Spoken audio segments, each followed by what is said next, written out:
Ever notice your dog slowing down and having health issues and wonder, what can I do to make them better? Well, my friend, add rough greens to your dog's food for 90 days and I guarantee you'll see changes that will amaze you. Greetings. Naturopathic Dr. Dennis Black, inventor of Rough Greens here, and I invite you to give your pup the Rough Greens 90-Day Challenge. In the first 30 days, you'll see shinier coats and increased energy. By day 60, your dog will have a stronger immune system, less shedding, improved joint function, all due to the live nutrients that you've added to their diet. And at 90 days, better digestion, reduced inflammation, improved heart health, and you may even have reduced their cancer risk. Fetch your dog a free Jumpstart trial bag today. Go to roughgreens.com. Use promo code 90day. That's ruffgreens.com. Use promo code 90day. You just cover the shipping. You don't have to change your dog's food to improve your dog's health. Just add a scoop of Rough Greens. If you're a facilities manager at a university, you know students rely on the cafeteria for breakfast, lunch, dinner, and the occasional late-night snack. So when a dishwasher breaks down and dirty plates pile up, the mess hall can turn messy in the blink of an eye. Enter Grainger. With over 1 million industrial-grade products and fast delivery, the product you need now is never far away. So you can turn that dishwasher back into a lean, clean washing machine. Call, click Grainger.com, or just stop by. Grainger, for the ones who get it done. Blog Talk Radio. Good evening, everyone. This is me, Jonathan Alexander, and I'm here to host our show, Life, Laughter, Happiness. Today, I have my guest today, which is Kate Griboski, and she's a ufologist. And, and my co-host is Barbara Moore. Are you there, Barbara? Yes, I am here. Hi, Johnny, and hi. Oh, yeah. I believe it's Katie, not Kate. Katie. Katie? How are you? Is it Katie? Katie. It doesn't. Which is your preferred? Most people call me Katie. There's a few that call me Kate, so I'm okay with either or. Oh, thanks for having me on. So pretty. Oh, we are so excited to have you on because you are the real thing. You are a ufologist. Am I pronouncing that correctly? That's right. Again, some people pronounce it that way, and some people call it ufologist, however you like to say it. But, I've been at this since 2012 looking for answers for some things I experienced as a young girl. So I really like to get down in there and research and go to archives and give interviews or do interviews and all sorts of things. So I'm excited to share with you guys some of what I've discovered along the way. Okay. I have heard recently that this topic has been on the news and that there have been sightings from pilots actually doing commercial flights. And then it seems like the news will cover it just a little bit. Are they hiding this from us? Well, yeah, I think most of us know they've been hiding this for decades and decades, really. But It is exciting that we're starting to see this on the news almost daily. You'll see little hints. There was a lot of build-up for this big report that just came out last month, and of the 144 cases that they looked at, they could only explain one of them away. And they're saying that our Navy ships and our military bases are being visited almost daily, quite often. So I think slowly they're releasing these videos and they're making it easier for pilots and personnel to come forward with these sightings. In fact, they have a new protocol for them to report it. So, slowly I think they've just cracked the door open is what's happening. I think Sorry about that. Go ahead. Sorry. Yeah. But what I was going to say something about that is like, for example, what I have heard is that the people that are seeing this can't identify what it is. But see, here's the thing. It's one thing if it was another country, but we've got the best military and scientists in the world. And it just seems kind of strange that a ship could go past us and we not be able to identify it. You see what I'm talking about, Barbara and Katie? Well, yes. Yeah, absolutely. Yeah. Okay. Yeah. I mean, I hope that. sense. Yeah, I hope that the United States is, technologically more advanced than some of our allies, but I know it's a big question mark, and that's why they want to investigate these further. And what's more are the footage that they have of these tic-tac type craft that they see that basically stop on a dime and then go hover right above our oceans and then go under the water and then shoot out. So we don't have anything like that. I don't think any other countries, as far as we know, has the capabilities of doing that. So, I think the exciting thing to me in that report is they're wanting to put the resources and funding into really investigating what these things are. And also, do you work with any members of the government to find out answers? I don't personally know. I'm just kind of out there doing my own thing, and it's kind of interesting, being an investigator for MUFON. There was actually just J.J. Abrams did a series called UFO, and the third episode was kind of about the government infiltrating MUFON. And, I don't know if per se they've done that. I know Bob Bigelow and that was working with MUFON years ago, but, people have come out and asked me personally, if I'm kind of out there being told what to say or disinformation, and that's never ever been the case. I've just been investigating this ranch that I grew up on as a child, and nobody's ever come to me from the government that I'm aware of anyway, and has tried to steer a narrative or anything like that. So. Okay. And what is MUFON? You're the director for MUFON in Colorado, correct? Yeah, MUFON is, yes, I am. MUFON is the Mutual UFO Network. And we basically, they like to say we kind of took over in 1969 when Project Blue Book closed. So, MUFON's been around since 1969, and it's worldwide. We're in several different countries, and if somebody sees something they really can't explain, they'll fill out a report online, and it'll go to the state where they have the sighting, and then an investigator will contact you and will help you to determine what it is you saw. My numbers are about 80% of the time I can figure out what it is, and we call those IFOs, or identified flying objects, whether they're lens flares or birds in the sky or, the planet Venus. I hate to say it, but we do get some of those. It's interesting. We have over the Bronco games, football games, we have sky jumpers that come on and they have flames on the bottom of their feet, and they look really unusual when you're filming them from a distance, and we'll get those, people will think those are UFOs. So, we go through our due diligence to try and find out what it is you saw. And like I said, a lot of the times we can, with quite certainty, say what you saw, but it does leave the unknowns. There are those ones that we can't figure out, and those are what keep us going and keep us digging. Wow, this is so interesting. Well, can we start at the beginning and talk about what you saw on your ranch as a child? Sure, yeah. Are you guys familiar with the infamous Skinwalker Ranch in Utah? No. Are you, Johnny? No, not. Oh, wow. Okay. Well, there's a ranch. There's actually a History Channel show, Hunt for the Skinwalker, on now. That's all about the Skinwalker Ranch. But from 1975 to 1978, I was 9 to 12 years old.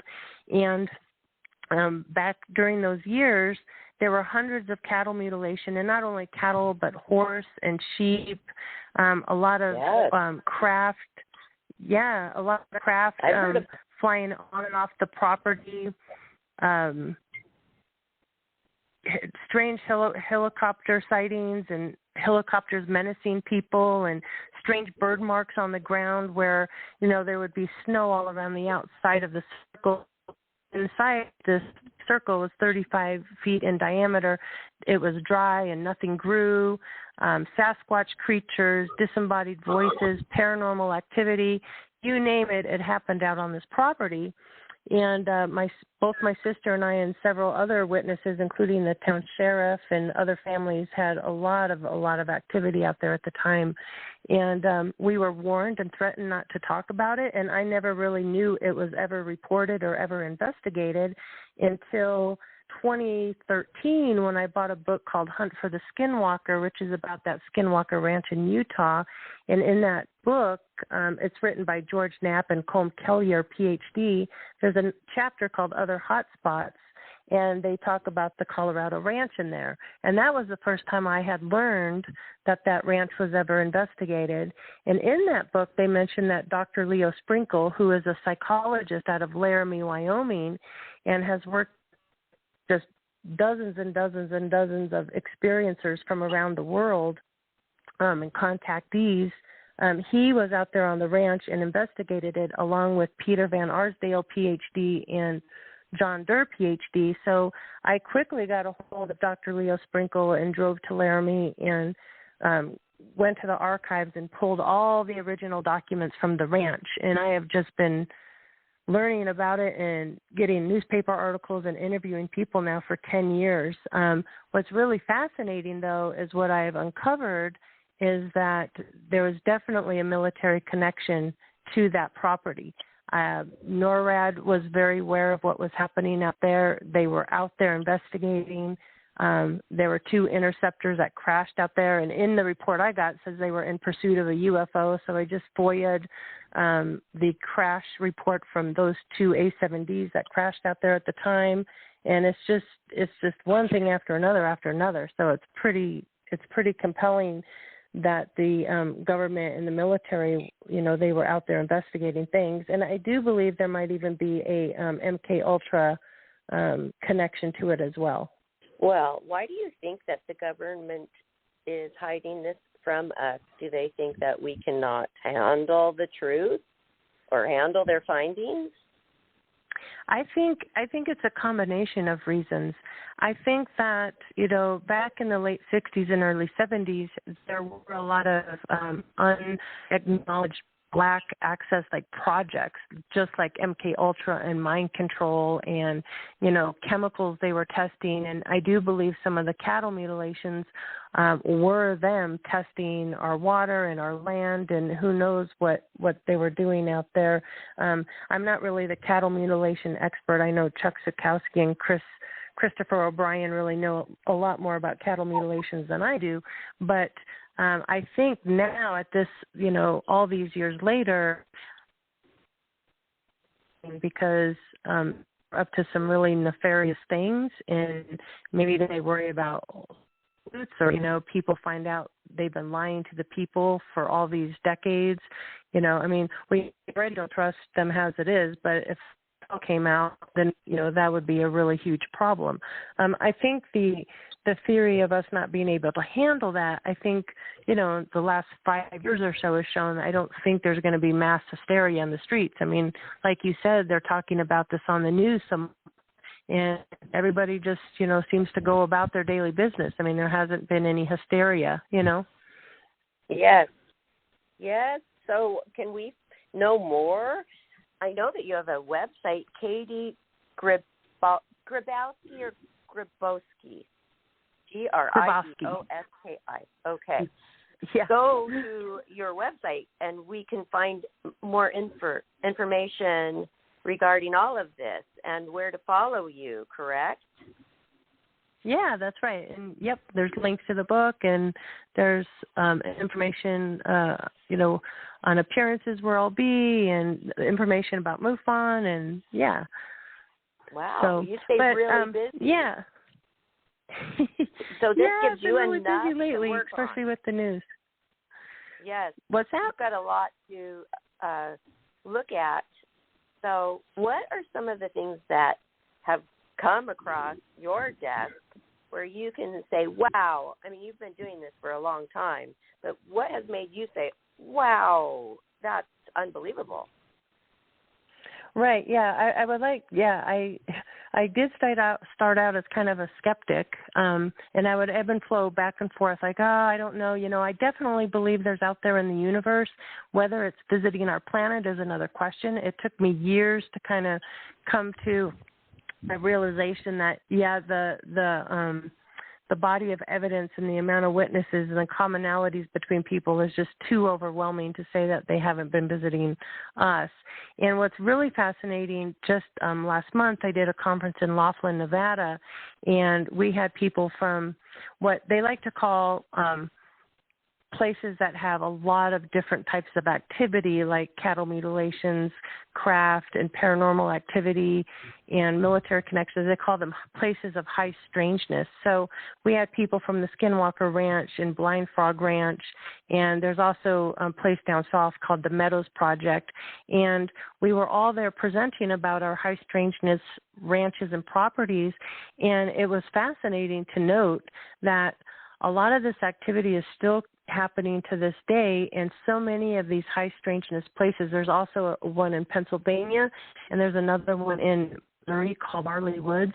So we have all these locations, Pennsylvania, Missouri, down south, in Utah and Colorado, that have very similar type activity, including these really strange, mysterious boxes that seem to disappear. And I know that sounds just nuts, but I witnessed it myself. And well, I have a question. You had said that you had been threatened about exposing this. Yeah, back in the late 70s, the family and I were threatened not to talk to anybody about this. Even the sheriff, all his photos were confiscated, and he was told to not report on any of these mutilations anymore. It was all over the news. Linda Moulton Howe actually got her start out here in Colorado at the time, both in the San Luis Valley, and Elbert County, with all these mutilations happening.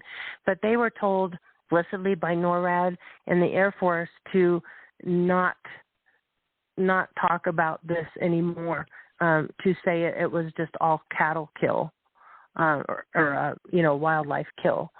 So we were warned not to talk about it, and we didn't for years and years. It wasn't until 2013 it was even reported at all. So it's been quite fascinating journey to get the one of the notes that we have here was from Camp Carson, and NORAD basically says, I can read it to you guys. It says, the Bill Wall, the undersheriff, wants to talk to someone. He has seen ships going into the ground, boxes and mutilations being done. Nobody will talk. He doesn't want investigation or publicity. No stigma. The credentials are an important factor. NORAD colonel to said bluntly to forget about it and to shut up. Air Force has directive to handle the UFOs and the Bigfoot. So they were even aware of the Sasquatch creatures out there at the time. And the reason I know about those. Yeah. Those were seen where I'm from in Seattle. Those are scary. Mm-hmm. I didn't know that they had a connection with the UFOs. Some people believe they do, and some people believe they don't. There's a really good book by Stan Gordon that actually connects a lot of these Sasquatch beings to UFOs. I think that it's been my personal experience that these particular beings that were seen out there on the ranch property at the time were directly connected to the craft that were seen out there, but I don't think that's always the case. It just happens to be the case in this instance. So that's a whole other interesting topic, and it really goes into, whether these are interdimensional beings or, what doorways these ships are flying in and out of. Some people believe there's like portals on these high strangeness ranches, and it's interesting. I did some investigating on all these different properties around the country, and you can go to the geological map of the United States for high magnetized areas. So where the land is highly magnetically charged, so it's like as high as it can get, it's the lightest shade of pink, and all of these areas that have these high strangeness activity on them are all very highly magnetic areas. And I found that was really interesting. So I don't know if that actually opens up some sort of portal or doorway. I know on Skinwalker Ranch, there was a few people, investigators out there, and they had military-grade vision goggles on, and they actually saw like a portal or a doorway open and this being crawl out of it and run off. And the people that were just looking with the regular eyes could see this thing open up. So I thought that was interesting. I don't know if there's an interdimensional. Yeah. It probably is in these high strangeness areas, which I've never even heard of that term used before. But I'm sure you have interviewed people who say that they were abducted and put back. Can you tell us some of their stories?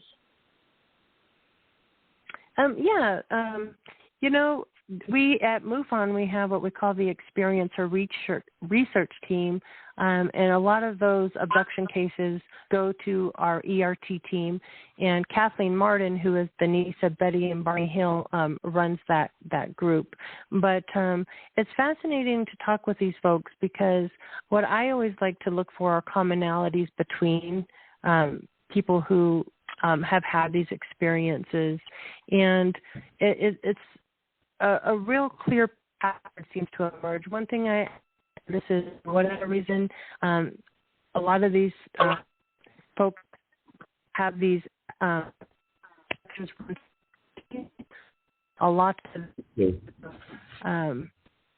like extra sensory abilities. They tend to be very intuitive.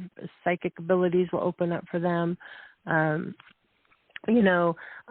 It's interesting to me, the vast majority of them tend to say it's a positive experience in their lives. It may not start out that way, but ultimately they come to feel that it's a positive experience. Now, there are those exceptions that feel like it's been a bad experience. So, yeah, it's very interesting to talk to these people and take their accounts. It's funny you say that some of the experiences have been positive when they meet the aliens. And, what's interesting is why hide that? I mean, why, threaten people from having that be exposed? I mean, that's what I can't figure out. I mean, if it's something that's going to, make you feel good and make you enlightened into the ways of the universe, why would you be threatened for revealing that if you get asked that, based on that? Right. And I think that the threatening that we got didn't come from ET or anybody else. That came from the military. I think the military was out there on the ranch. And my big question was, were they out there investigating the high strangeness activity that was going on, or were they out there creating it? And I think it's a combination of both. But I think the vast majority of contactees or ET experiencers, they go through a gamut of emotions where it may start out as a very scary event for them, especially if they're being taken when they're young. And as they grow and the enlightenment kind of opens up in them, they kind of come around to a more positive experiences. Just like with Travis Walton, who had his abduction experience out in Snowflake, Arizona back in, I think it was 1976. It wasn't till decades later that he realized that they probably took him on board because when they hit him with that blue beam that knocked him out, that for him it was a terrifying experience at first, but he later realized that he probably took him on board to help heal him and put him back. So it's interesting how the feelings around your experience can change. But we do have both. We do have some that are very traumatized by it and feel very isolated. So it's important when you work with experiencers that they get the help they need around that, and it's always helpful to have other people they can talk to safely about it. So, like Dr. Leo Sprinkle, he was really, really good he would put people under hypnosis, and he was a really good sounding board for these folks to have someplace safe to report their experiences too. And he did a lot of, psychological testing around these in comparison, and he has found that the majority of experiencers, tested normal on their, psychologically their sound. So. Yes. Well, are you ever afraid that you will be kidnapped when you're really close to these, or you're on these high strangeness areas? Do you worry about it at all? No, I really don't. For me, the Elbert County Ranch, the height of it was so many decades ago, and people will ask, like, why are you still researching this, 40 years later? And the answer is, A, because it's personal and it hasn't been solved. And like I said, by talking to other people, I'm learning so much about these other places, like in Missouri and in the South and still at Skinwalker, that these things are still occurring. So I think by looking at all these different locations, and if we can find the commonality between what links all these places together that's causing this, we'll maybe start to have answers to some of these questions. It's interesting. There's a lot of Native American connections to these. And so, I don't know how sacred ground plays a role in any of this. Like in the Colorado Ranch, we had the Cheyenne and Arapaho. Skinwalker was Ute and Navajo. So that's kind of another interesting piece about it. Another fascinating piece about these is there's these humming sounds and these noises that come from underground. So people are looking at caves under the ground or tunnels, or perhaps, they were digging under there, because on the ranch we would hear what it sounded like banging and like drilling under the ground, under the ranch house. I have a question. Wow. Now, you've also studied Bigfoot. I mean, is Bigfoot related to UFOs, in your opinion? That's what she was talking about. What's the other word? Sasquatch? That's a Bigfoot. Sasquatch, yeah. Yeah. I think some of them might be. I mean, some of them might be. There have certainly, there was the account in Ohio, Pennsylvania, that they had a Sasquatch-type creature. They actually shot at this being, and it just vanished in a flash of light.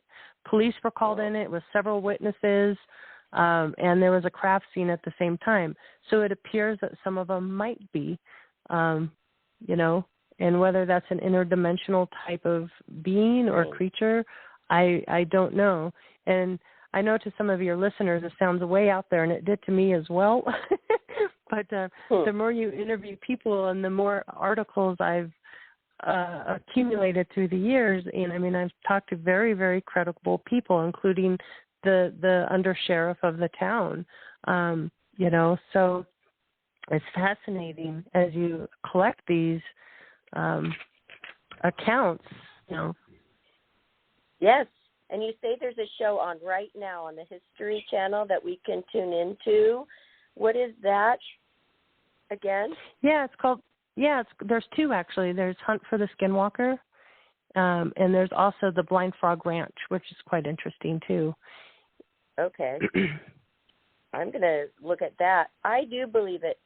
Another reason why I think it's happening is because remember when they used to go down on fields, farm areas, and make these huge kind of like artwork, round shapes into the wheat or whatever was growing, and they would make these marks on the land. And they could not explain that. Nobody with a tractor was doing it. So how do you explain it? That makes me feel like this is true. Again, really you're talking about the crop circles, Yes. and a whole other phenomenon. Again, just like everything in this field, and this is what makes our field so frustrating and difficult sometimes to research. A lot of those have been man-made, but there are those handfuls that they can't explain. So even there was a famous footage of a crop circle, and that was proven to be a fake, and it muddies the water, and it makes our job so much more difficult, because you have people that intentionally hoax and intentionally send false photographs, and that's so much easier to do in this day and age with our cell phones and all our Photoshop programs and everything else. So it muddies the waters for us as investigators. But if we do our due diligence and get out there and really vet our witnesses and make sure we're getting reports from highly credible people, and that helps that. But, yeah, there were no crop circles out there at the time, but just those large burn marks on the ground, which were also reported out at Skinwalker Ranch as well. And then the paranormal activity is really fascinating, too, because it seems like anytime you're out there trying to investigate, it almost seems like whatever is connected to these ranches or the land out there, it's almost like they stay like a step ahead of you. Like they know what's coming. So they're almost like tricksters in a way. And that can be quite frightening. Oh, yes. Oh, I would think it would be really frightening to go back out there as a farmer and work on that land that had been burned or marked in some kind of way. That would be a little creepy. And do you know what these aliens look like? Do they look like the picture that everybody is always drawing?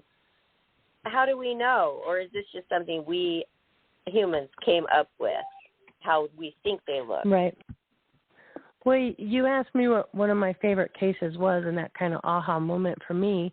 And when I went to the archives to pull the files on the Elbert County Ranch, there was a drawing in there, one of the Sasquatch creature and one of an ET that was seen out there on the property. Now, I personally didn't see this being, but two of the other family members did, and they had sketched what it was they saw, and it was something I had never seen before in, like, popular movies or TV or anything. It wasn't your typical little gray classic alien looking thing. It had smaller eyes, but larger than our eyes, but they were almond, wrinkles on the forehead, really heavy brow, wrinkles around the mouth like a little old man. But what was really interesting is it had these strange looking tubes coming out from both sides of the head. And so I didn't put it out there anywhere. I just kept it in my back pocket, didn't show it to anybody because I wanted to see if I could find another one that looked similar. And like 2 years later, we had a guest speaker for our Colorado MUFON chapter, and there was a gentleman named Sean Bartok that had written a book called Flashbacks. And I was sitting in the third row watching his presentation, and he actually had properties only 14 miles away from where the Elbert County Ranch was, and he showed these two drawings of these beings that were seen out at his property, and you couldn't be any closer of a match. Same identical face shape, same wrinkles, same tubes, same everything. And I was floored. I'm like, what are the chances of that? My question is, why? What is this business with livestock? Why are they so interested in livestock? That's a really good question, and it's so difficult when you get into the whys. Like I said, I believe a lot of the livestock mutilations probably was our military testing cattle's organs and things for maybe chemicals that they were testing in our land and our water, perhaps. The aliens, if ET's doing any of that. One compelling interview I did was from a woman who, her family were longtime ranchers out there in Elbert County at the time. And she had just purchased property, her and her husband. This was in 1958 in Rama, Colorado, which is right there, right next borders to Elbert County. So they had, I think she said 160 acres, and her husband was out checking the cattle for calves, and he came across where the calves was dead on the ground, and it had a square cut, 4 incisions, and the calf was dead, but the top of the fur was removed. And so he went back to get his wife, and they went back in the pickup truck. It took them 20 minutes to get back, and by the time they got back, the calf had been completely mutilated. All organs removed, blood drained, laser incision There were no track marks, no helicopters, no sounds, and she said they felt like they were being watched, and it was very eerie. So that was a very interesting case because it's like he almost like interrupted an abduction happening or a mutilation happening as it was occurring. Yeah, so I thought that was a fascinating interview, and she felt very evil. And out there at the time, out there on the ranch property, I mean, everybody had loaded shotguns by their door. There were $10,000 reward to catch these mutilators at the time. They thought one theory back in the day was that they were being conducted by by cult activity, you know. But the thing with that is there were so many happening not only in Colorado but in Montana, in Wyoming, in New Mexico, Kansas, and Nebraska. So these weren't just happening in Colorado at the time. And you would think if it was only the military doing that, why wouldn't they just conduct their own experiments on their own cattle, or go up to the ranchers and purchase a cattle? I don't know.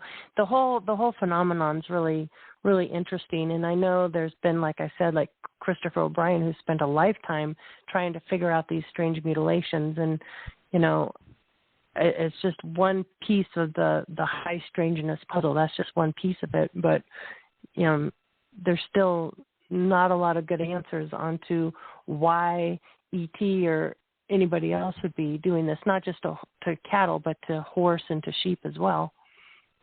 Yes. Well, at least they know, these aliens know to not do it to human beings. Well, I hope not. I know that was a fear of the time when I did some interviews, that people were afraid that would start happening. So there was a lot of fear going on at the time. Yes, and people who have been abducted, who are missing, you never really know. Mm-hmm. Maybe they are up there with these aliens. I hope not. I hope not either. I know. These years that you know so many people who have their lifetime studying this and never really reaching clear answers. I know this must be frustrating to you, but it doesn't seem to stop you. Yeah. No, I think what happens is the more answers you get, the more questions you have.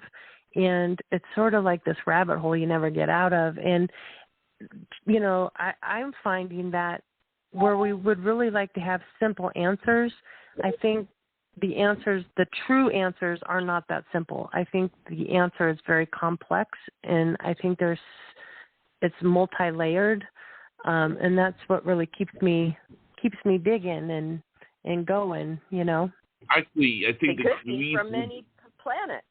I'm sorry. Yeah, Johnny. the reason. 1 That's second. okay. So they could be from any universe. There's so many out there.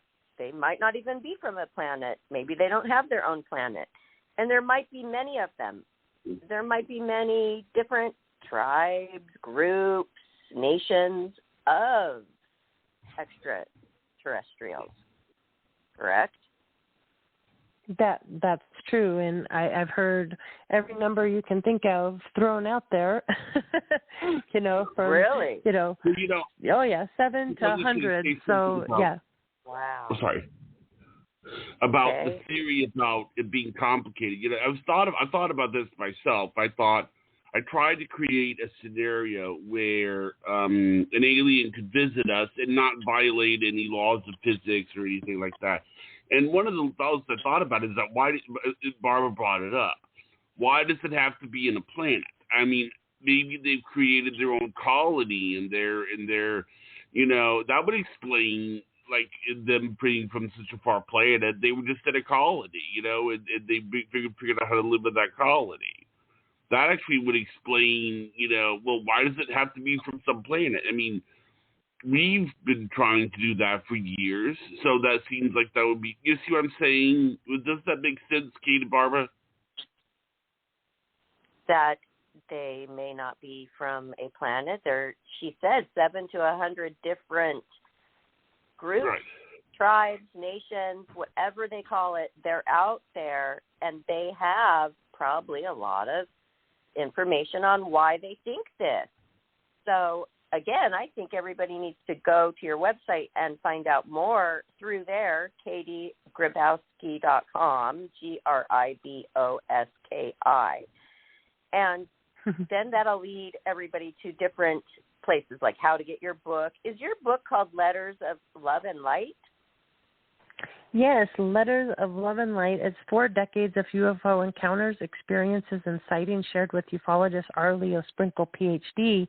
And when I went down there to get the files from the ranch, I ended up getting lost in 84 boxes of handwritten letters people had written to Dr. Sprinkle from all around the world of their own personal experiences, encounters, through a lot of decades, to the 60s, 70s, 80s, and 90s. So I organized them. It took me 3 years to put the book together, but I have a chapter called Motives, like, why, and we were just kind of touching about that right now. Other dimensions, channeling ETs, abductions. A lot of people wrote in about dreams or memories, because a lot of people, they said, man, this is the most vivid dream I had. Didn't really seem like a dream. So I include letters about that, letters from children. So these were all people that wrote into Dr. Sprinkle. And it so honors his life's work of working with contactees and experiencers for over 40 years. And I just thought, well, if I'm getting lost in these letters and I find them interesting, I thought other people might find them interesting as well. So I pulled out all the juicy parts of the letters. Well, yes, that's what put them in that want book. to read. That's what, human nature, we want to know the details. So I'm so glad that you did this book. And I find it to be very interesting. I want to read people's stories. Don't you, Johnny? Yes.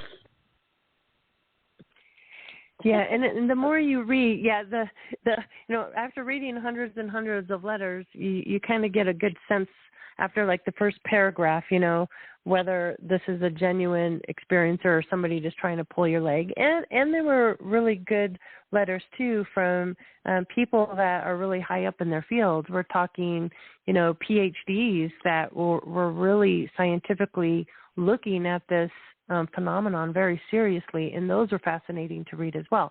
And of course, there were the letters from the skeptics and the naysayers as well.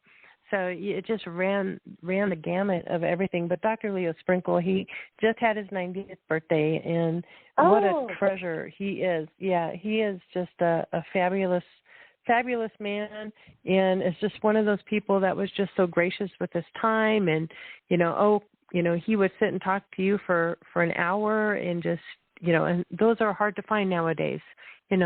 So he's just a fabulous person. Yeah, so I was happy to do that book for him.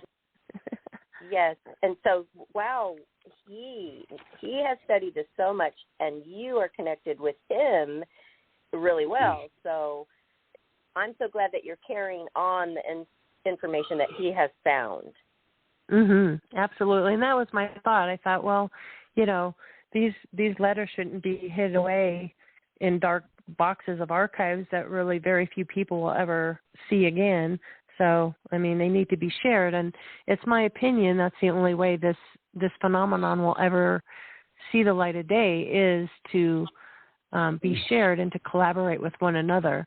And I really think that's the reason why the government and why you're seeing this on the news is, I believe, since we have, Zoom meetings and the internet, and they know that they can't keep this stuff a secret for much longer. They know something's coming down the pipe, so they better start talking about it. You know what I mean? Yes. Because the truth is coming out. The truth is coming out whether they like it or not. Yeah. Oh, yes. And when you were reading through all of these letters, I bet you would be able to put a couple together, like, oh, this person in this state, their experience was just like these people that they didn't even know. Did you put a lot of those together? Yeah, I did. But what's fascinating is, a couple months after I had the book come out, I actually had somebody contact me via my website there, and they're like, "Hey, Katie, I'm sure you've already noticed this, but you know the drawing on page, whatever page it was on, and the drawing on the other page, you know, if you turn it upside down, those two symbols match." And I didn't even notice that. And I was like, no, I didn't even notice. And sure enough, they're correct. And that's why, again, it's important to share this information, because I might not put something together, but somebody else might, you know. So I thought that was really cool. Yeah. It is? Yeah, that's true. Wow. I didn't even know a book of everybody's stories existed. So this is awesome. I know the pictures are probably really interesting, but is this on Audible as well? It is, yes. You can download it on Audible and several other platforms as well. And that link is also on my website there.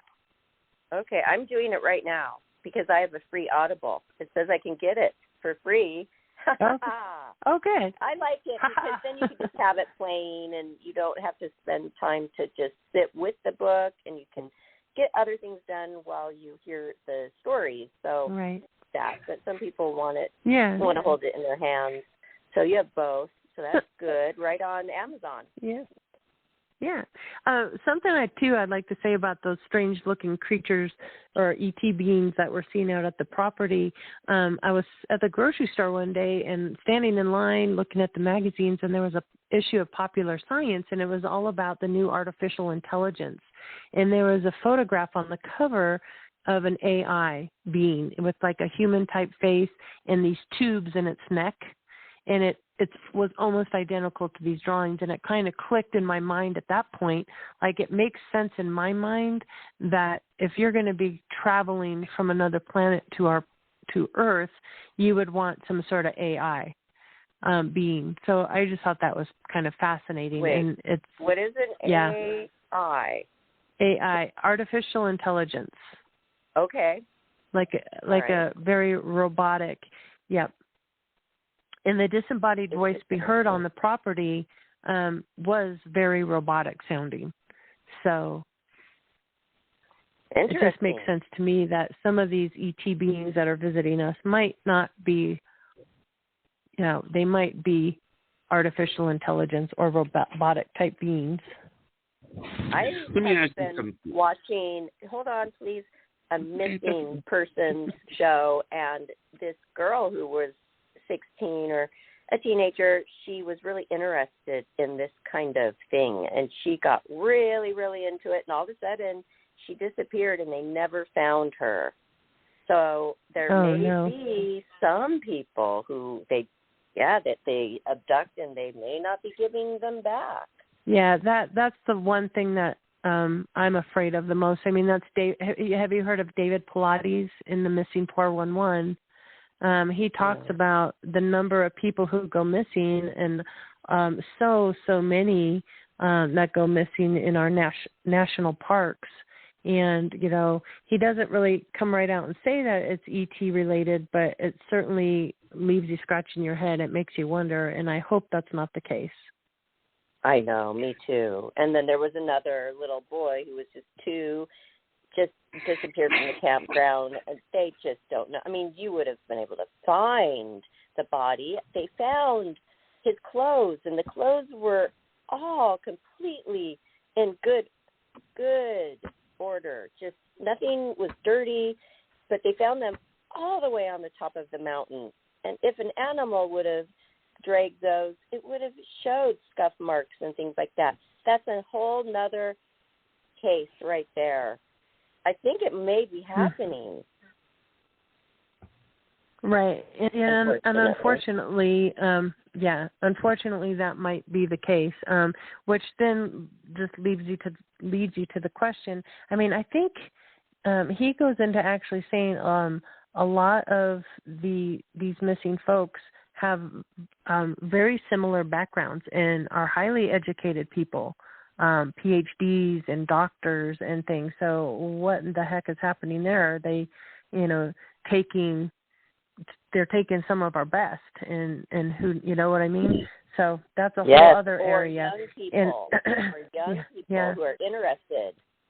If any of your listeners out there are interested in becoming an investigator or a researcher in any of these topics, it's really important to kind of stay grounded and kind of pick an area of main interest, because there's so many different avenues and venues to go down in so many specialties. You know, there's people that really are fascinated by the orb phenomenon or these orange lights that are often seen in the forest. Like I said, there's the mutilations, the crop circles, the abductions of the contactees. You know, there's so many different sides that you can investigate. It's important to kind of stay focused on one. Otherwise, you just get so lost and scattered in all of it. So you need more people to help. Okay.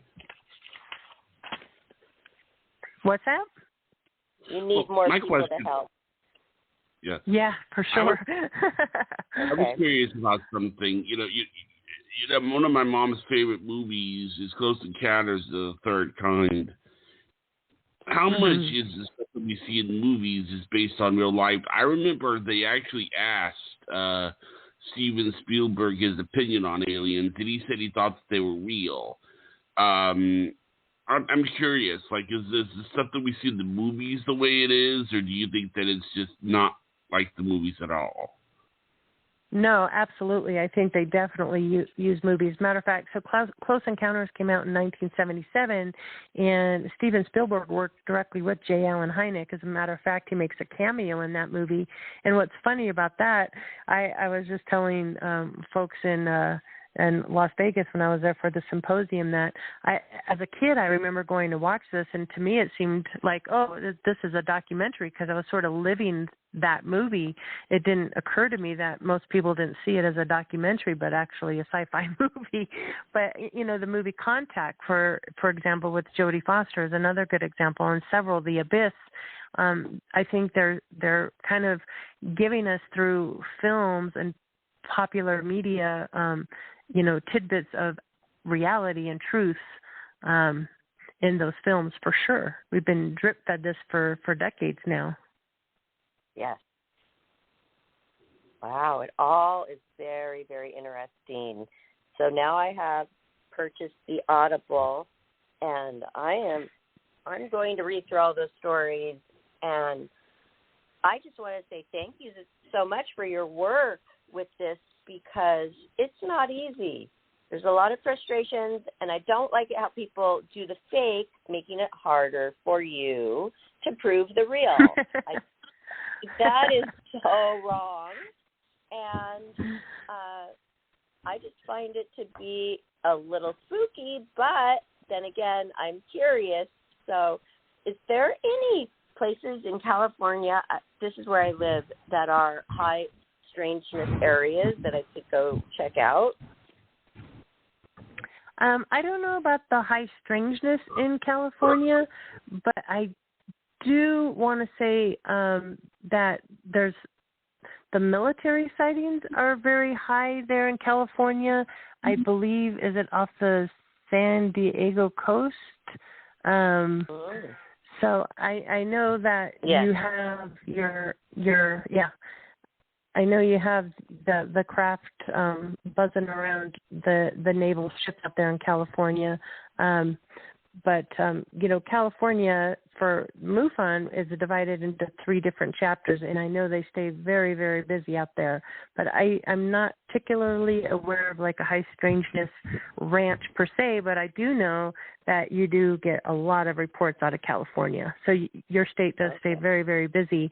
And another something I'd like to say, too, is it's kind of a misconception that a lot of the UFO cases you just see at night, some of my best unknown UFO cases are actually daytime sighting cases, and close encounter daytime sighting cases. So, yeah, that's kind of a misconception out there, that if you're going to see something, you'll just see lights in the sky at night, and that's not always the case. So keep your eyes to the sky, you know, both day and night, for sure. You'll never know.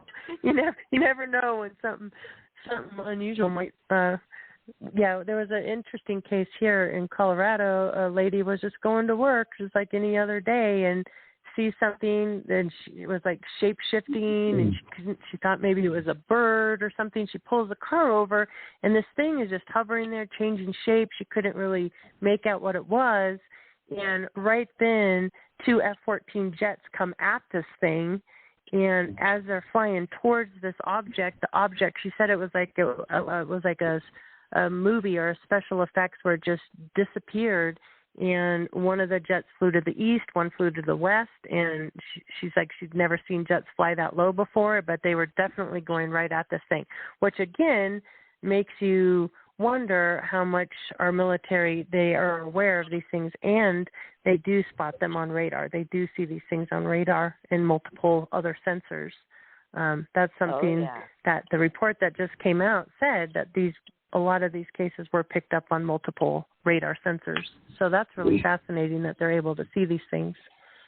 But then they just disappear. Yep. Just boom, they're gone. Again, is that an interdimensional kind of thing? Are they going in and out of doorways, out of, portals? I don't know. But, just in the last couple of years, people don't look at me quite as funny as they used to when they knew when I did for a living. I quit my full-time job and decided to research these things full-time. So I'm happy the narrative's changing a little bit, and people are becoming more interested in what I do instead of, going, really? Thinking it's weird, right. Well, I do not think it's weird, and I'm glad that somebody is dedicating their life to it, like you, because I want answers. I really do. If we can find them, keep going. Right. I think it's one of the most important questions we can ask.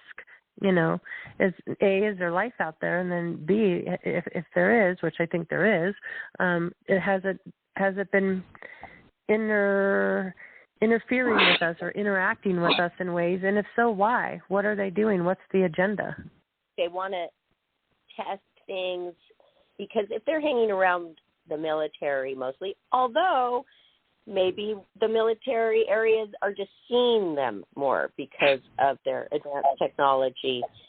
So I'm wondering if you've ever spoken to a time traveler, self-proclaimed time travelers. We've had those on the show a lot. If they've seen anything in regards to this. I haven't talked to anybody, though, that is a time traveler, but I know that that is a theory that possibly ET are us from the future coming back and trying to manipulate or steer a certain outcome for, humanity. I mean, I know that's a theory that's out there. Because these time travelers have a portal, and they can tell you where they enter. They know exactly where it is, right, Johnny? All of them something like that, yes. A portal. And maybe they use the same portal. It's worth checking out to see if the portals that you have found might be the same as the time travelers' portals. Oh, interesting. Yeah, absolutely. That would be fascinating to go and do some testing out there for sure. That's another thing to put on your plate, Katie. Yeah. No, I like that. Awesome. Wow. Well, Johnny, what do you think about all of this? I'm a believer. Are you? I mean, it is. What I was telling you before the show is that the actions of the people, the scientists, who say we don't think there's anything there, is not consistent with that, what they say. I mean, like, for example, I can't figure out why we're going to Mars. That doesn't make any sense that we could ever live there. So why are we going there? Why are we, sending record players into space, of children saying welcome to Earth if we don't think there's anything there? Right. I think that I think they want to terraform Mars, and I think it's the goal to, at least Elon Musk, we want to populate Mars. So I think we should take care of our planet first before we go destroy another one. But to be a multi-planet species would be a goal, I guess. So if an asteroid ever hit our planet, we'd have somewhere to continue life. And the record player that they sent out there, I believe that they wouldn't have sent it if they didn't think somebody out there would eventually intercept it. Exactly. So that's they right. must know something we don't. They know something we don't. I think that's a given. Yeah, it's time for them to come forward, though, and if they could start working with you, wouldn't that be helpful? Yeah, absolutely. Yeah. Have you tried much to contact them to try to work together? The government and the military? Yes. Well, I FOIA for information, and I actually had the head of the Space Force FOIA talk to me for an hour and, was interested in what documents I wanted. And again, I think they're interested because they want to know exactly what I'm up to and why I want the information. So I think their objective is to keep more secrets, not to release the truth. Because they think we are going to be afraid, scared. It's probably boiling down to money. Oh, well, if people find that out, they won't want to live there, and house prices will go down. It's always about money, or they just think we can't handle it for some reason. Yeah. But the American people, we deserve to know what they know. Yeah, don't you absolutely. think? Yes. Absolutely. It's always money and power, but I also think it's, I think they want to keep us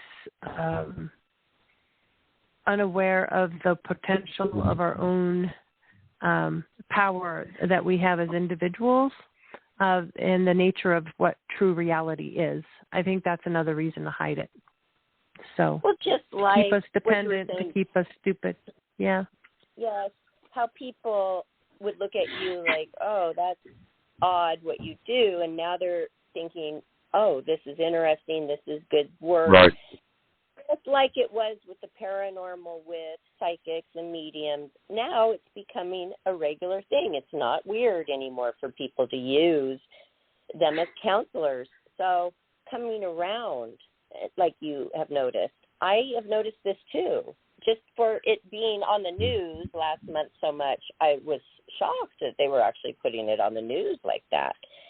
Because how they've always been very secretive about it, the government. So is there anything you could ask of us, the people? What can we do to help change or help you? Well, I think the first thing is to take it seriously, and if you see something, I mean, I hate to use this, see something, but if you see something you can't understand or explain, report it, and don't feel hesitant to report it. We don't share personal, private information. MUFON doesn't, so we keep everybody's names and their contact information completely anonymous. But the more data that we can collect, it helps us to find answers and commonalities between cases and to find these hot spots, not only in the United States but around the world. And hopefully someday, somewhere, some way, somebody will ask the right question, to get the answers that we're looking for. Yeah. Oh, I have heard of something recently which was really strange too, that nobody can figure out what it is. It is government officials and their family members getting affected by brain damage, actually. Something goes into their head. They get very bad headaches. They feel very dizzy, and then they don't know what's come over them. They feel sick, and some have actually gotten brain damage from it, and the government cannot explain it at all.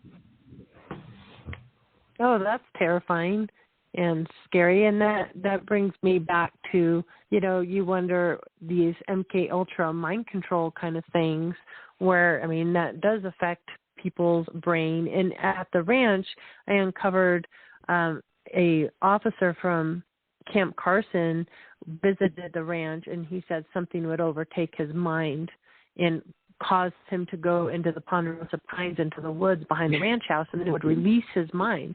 So it was like some sort of mind control or brain control. So, I mean, that's a possibility, and that's quite frightening if that's the case. I mean, you talk about people, and I always thought it was something kind of silly when I'd hear people talk about a upcoming zombie apocalypse, and I just chuckle, and yeah, that's just a movie, but those kind of stories make you wonder. Yes, they do. There's so many of them out there. And why would we not think that they would exist? Because this universe, it is so vast. Why would we think that only our planet, what goes on here, is what goes on? No, there's a lot we do not know out there. So thank you for all your research and your hard work on this. And I would love to always have you come back if you have new findings you could share or anything you would like to share with the public. You could do it from Life After Happiness podcast, right, Johnny? That's right. Actually, maybe we could also do a video thing next time. You know, maybe she could show us some stuff. Just an idea. Yeah, absolutely. I have so many things that I show you and the sketches and things like that. I'd be happy to come back as your guest. And I have been working on another very, very important case for a couple of years, and I'm just acquiring documents. And COVID has unfortunately shut down a lot of the archives and things, so it's kind of been on hold. But once I get back on that case, I'd be happy to come back and share with all of you what I've uncovered about that other big case I've been working on. So, that would be fun. That would be awesome. Okay, one more question before we let you go. With the book, do you have to change people's names in there to keep it private for them, or do you give the real names in the book of the stories? I redacted their names out, and I have them listed by location and date of the letters, but I keep their personal information out. But I would like to say that I did make a very strong effort to contact all the people that wrote the letters. Some of them, unfortunately, are deceased, but I have met a lot of wonderful people through contacting the letter writers, and everybody was just a thrill to be a part of the book and have their information included in there. So I kind of protect, the witnesses that way. But I do give the file number and the folder number. So if anybody is inclined and they're really compelled to research a particular letter for themselves, they can actually go to the archives in Laramie, Wyoming, and pull the file and folder, and all that information would be there for them. Oh, that's so good. Because I like the idea of maybe putting stories together that match a little bit so they can collaborate and even figure out more. That is awesome. Absolutely. Yeah, I'm excited to read these stories. So thank you so much, Katie. Thank you. Yes. Well, thank you guys for having me on. Thanks for coming on. You're welcome. Interesting stuff. So everybody, check out Katie's website at katiegribowski.com, spelled TIEGRIBOSKI, correct? Correct. Okay. And from there you can see how to order her book like I just did, and go to her Facebook and all of her other social media and check it out. So this is sure interesting stuff. Thank you for shedding more light on this wonderful, this is a great topic. You can never, ever run out of questions with this, right, Johnny? Mm-hmm. That's right. Yes. Okay. Well, thank you again for your time, and we can't wait to hear about your other endeavor soon. Awesome. Well, thank you so much for having me on. Happy Labor Day, everybody. Yes, happy Labor Day. And also, Katie, you can listen to this show again, and everybody find it on our Life, Laughter, Happiness YouTube channel. So you can listen to it again if you came on late, and then see all of our other shows. and visit us too on Facebook, Instagram, and Twitter. So everybody, have a great night, and we'll see you Monday. Today is Monday. We will see you when, Johnny? When's our next show? Wednesday. It'll be Friday. It'll be Friday when we have Dale on. All right? Okay. So actually, we're doing my show. Friday. We're doing my show, Breaking Away with Barbara, on Wednesday with a guest of mine, and the topic will be narcissists. All right, Ooh. Katie. Thank you. Good night, everyone. Bye-bye. Great night. Bye-bye. Bye-bye.